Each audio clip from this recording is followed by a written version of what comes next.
Yo, what is up everybody? It is your boy Undead Strix here, back at it again with another video. Alright, as y'all can see, today's video is going to be What If Deku Had Whitebeards Powers, Part 3. This is going to be the finale of this series, so if you did enjoy this series, leave a like, subscribe to the channel, and leave a like, put something down in the comments about what you enjoyed about this series in total. With all of that said, I hope that y'all do enjoy this video and enjoyed the series as a whole, but let's get into the video. So in the last part, we left off right after the hero versus villains. So if you haven't already watched that, just go watch the last part, watch the first part if you haven't watched that either, and then come back to watch this. So it's right after the hero versus villains, and they have all just completely lost to Deku alone, the entire class against him, and they are all just completely feeling bad about it. They just lost to one kid, and even All Might wasn't completely expecting this, because this kid is extremely strong, yes, but how are you supposed to expect one kid to be a class so big? And it is still quite astonishing that this kid is this strong. But as it would happen, a few days later, they would be getting ready to go to the USJ. They would head out, and All Might would say that he has other things to do and he would be busy for that time, so they would all head out, and eventually they would get to the doors. They would open them and the villains would hop in, separating them all. Deku this time, even though being separated the same place that he was, would immediately just start creating earthquakes right under his feet, kind of just letting him float in the air for a little bit, because he's just learned that's an ability that he has after just training with it for so long, that it's just something he's learned that he's able to do. If you're saying Whitebeard can't do this, he has Whitebeard's powers mixed in with a lot of extra BS that I'm giving him. So he's just floating in the air, just creating miniature earthquakes right under his feet as every time that he steps around, and he eventually steps right back to the main gate as he just starts going against all of the other villains that are there, just hoping the other kids can deal with whatever else is dealing with all the other villains. So eventually Shigaraki brings out that Nomu, and Deku is completely milli-whopping it. Shigaraki brought it out early because that's all you really could do. Like, he brought it out obviously, but the teachers weren't having anything to do with that, and as soon as Deku got there, he dealt with it alone, beating it faster and better than the teachers, almost doing the exact same thing All Might did, but faster.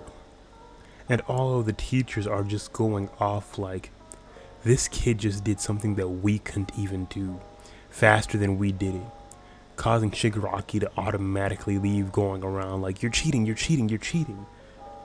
This isn't fair, how's this fair? Just completely getting mad about what's going on.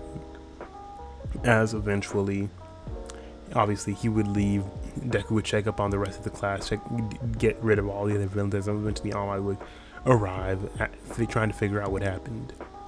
As he would figure out that the villains attacked, and Midoriya was the one to deal with almost all the villains and save all the teachers' lives, doing something even the pro heroes weren't able to do, being stronger than pro heroes, which was quite a sight to see for all of these heroes, causing them to start thinking, why is he still a student? He's clearly stronger than almost all of us, and he's at least as mature as most of us, so he should at least be able to become a hero soon, is what is going on in their thought process.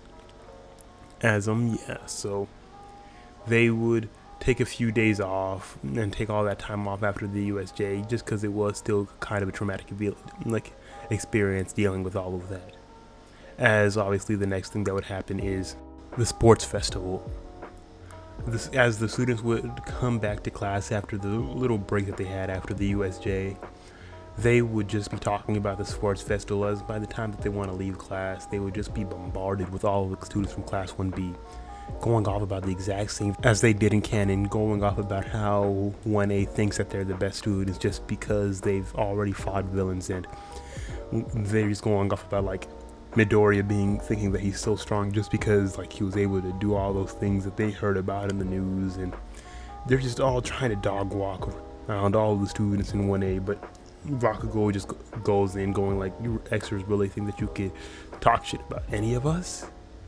You guys are no names. Like, just going off about the same things as Deku, just like, excuse me, but could you just get out of my way? I am not in the mood for this.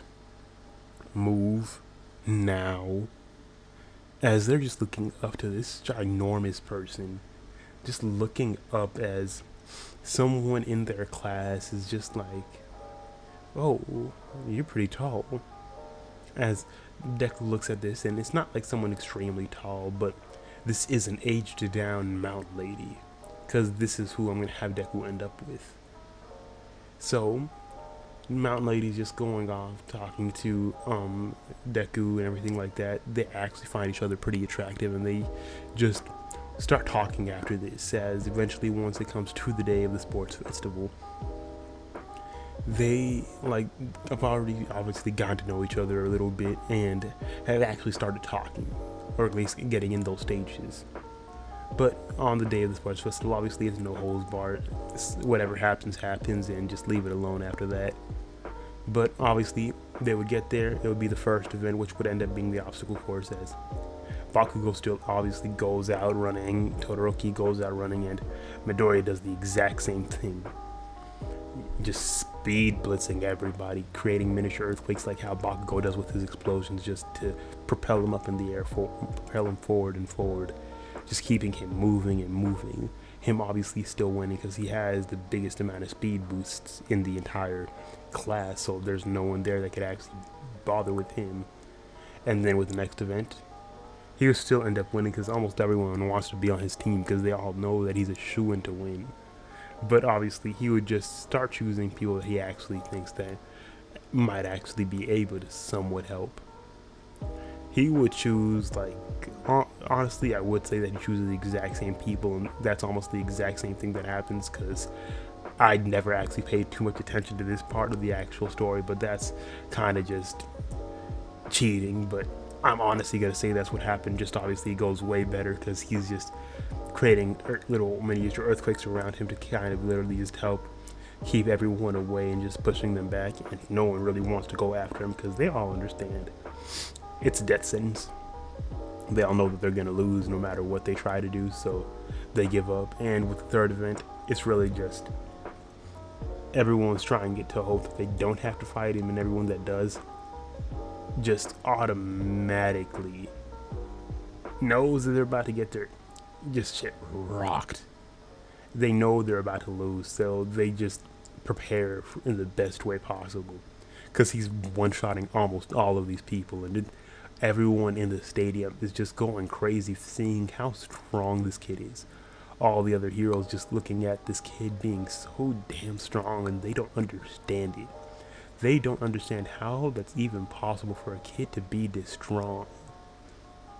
As after the USJ, well, after like the actual UA Sports Festival, and I mean right after, because he obviously gets first place and he wins the entire event, the teachers actually say something.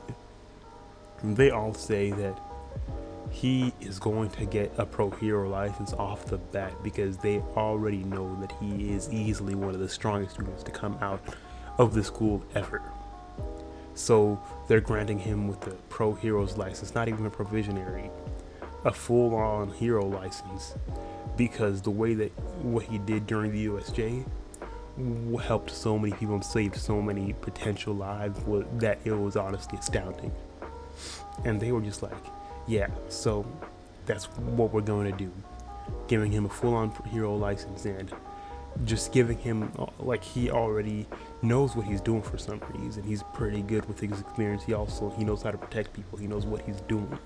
So they actually trust him completely to do whatever he needs to do to protect everybody. They know that he's going to do their best. He's going to do his best. And as he hears that Ida's brother has been injured by the hero killer Stain, he automatically would just decide to go help. Since now that he's a pro hero, he can do almost whatever he wants. So he goes out to the city where Stain is, eventually meets Stain. And Stain here has already heard about the 15-year-old that has been granted a full-on hero license because how heroic that he is. And Stain was actually like, You actually remind me of All Might. He gives Deku the same praise that he did in Canyon about being an actual good hero that's actually doing it for hero purposes, not for money purposes. And Deku's like, that's what heroes should be doing it for. That's always what heroes should be doing it for, and that's going to be my goal from this point on. That's always going to be my goal. Protect, and don't really care about money. I only care about protecting the people that I care about, protecting people I consider family. As Stain's just like, that's what a hero should do. Consider everybody family, and protect them as they were their own. Protect them with everything that they got, even if that means risking their own life. As Deku's like, yeah, most heroes don't do that anymore, but I'm not like that. As Stain's like, obviously you're not, as they would still have that big fight. Ida's still doing all that dumb shit. Deku just trying to stop Ida, but obviously now that Deku's a full hero, he takes all the credit for dealing with Stain, and the public starts loving him.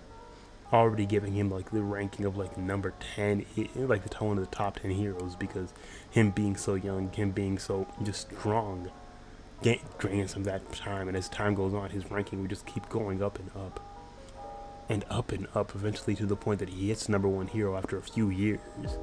Because for the most part, most of the other events that happen during everything after the Stain arc don't really happen as they would have, because now that Deku's a full-on pro hero, they can't really do too much that they really would have thought, because he's always there protecting UA.